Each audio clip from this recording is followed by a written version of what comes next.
కృష్ణా జిల్లాలోనూ ఆందోళనలు మిన్నంటాయి. మూడవ రోజు కూడా బస్సులన్నీ డిపోలకే పరిమితమయ్యాయి. ఉద్యమంలో విద్యార్థులు, ఉద్యోగులు, ప్రజా సంఘాలు సహా డ్వాక్రా మహిళలు పెద్ద ఎత్తున పాల్గొన్నారు.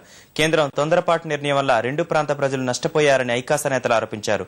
రాష్ట్రాన్ని విభజించడానికి కాంగ్రెస్ కు ఉన్న అధికారమేంటని సమైక్యవాదులు డిమాండ్ చేశారు.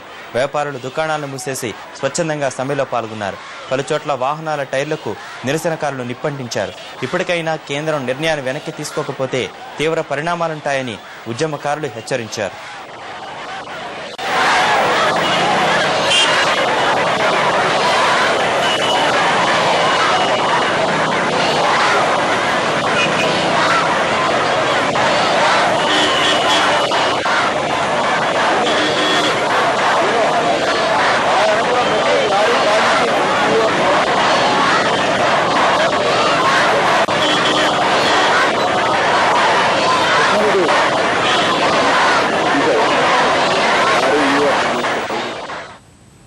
కృష్ణా జిల్లాలో తాజా పరిస్థితి మా ప్రతినిధి సాయికృష్ణ అడిగి తెలుసుకుందాం. సాయికృష్ణ, జిల్లాలో పరిస్థితి ఏంటి?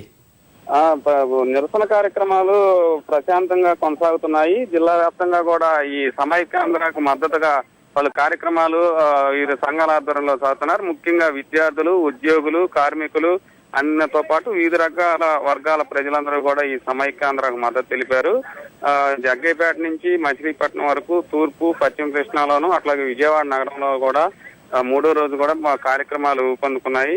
విజయవాడలో ఉదయం నుంచి పలు ఆందోళన కార్యక్రమాలు చేపట్టారు. కాంగ్రెస్ పార్టీ ఆధ్వర్యంలో బస్టాండ్ వద్ద, అట్లాగే విద్యార్థి ఐకాస ఆధ్వర్యంలో రామర్పాటు రింగ్ వద్ద ఆందోళనలు జరిగాయి. ముఖ్యంగా ఎన్జిఓలు ఆందోళన కార్యక్రమాలు ముందు నడుపుతున్నారు. ఎన్జిఓల ఆధ్వర్యంలో పంచాయతీరాజ్ కార్యాలయం వద్ద అవగాహన సదస్సు కార్యక్రమం నిర్వహించారు. మనకు జరుగుతున్న ఈ ప్రాంతానికి జరుగుతున్న అన్యాయాన్ని ఎట్లా ముందుకు తీసుకెళ్లాలి, దీన్ని నాయకులు కాంగ్రెస్ పార్టీ కావచ్చు, వివిధ వర్గాల వివిధ పార్టీలు కాంగ్రెస్ అధిష్టానం వద్దకు తమ వాదన వినిపించడానికి ఏ విధంగా ముందుకెళ్లాలన్న అంశంలో ఉద్యోగులు నిమగ్నమయ్యారు. ముఖ్యంగా ఇప్పటికే తెలుగుదేశంతో పాటు కాంగ్రెస్ ఎమ్మెల్యేలు కూడా రాజీనామా బాట పడ్డారు. ఈ ఉదయం కైకులూరు తెలుగుదేశం పార్టీ ఎమ్మెల్యే జయమంగళి వెంకటరమణ కొద్దిసేపటి క్రితం ముదినేపల్లిలో సమైక్యాంధ్ర ర్యాలీలో పాల్గొని తన రాజీనామాను ప్రకటించారు. మొత్తానికి ఒక్కొక్కరు ప్రజాప్రతినిధులు కూడా రాజీనామా బాట పట్టడంతో ప్రస్తుతానికి వాతావరణం వేడెక్కింది. ఈ సమైక్యాంధ్ర మద్దతుగా కాంగ్రెస్ అధిష్టానానికి తమ వాణిని వినిపించడానికి ముందుకు ఎలా వెళ్లాలన్న అంశం మాత్రం మొత్తం అన్ని వర్గాలు కూడా ఐక్యంగా ముందుకు సాగాలని నిర్ణయించుకున్నారు. రవీంద్ర, ధన్యవాదాలు సాయికృష్ణ.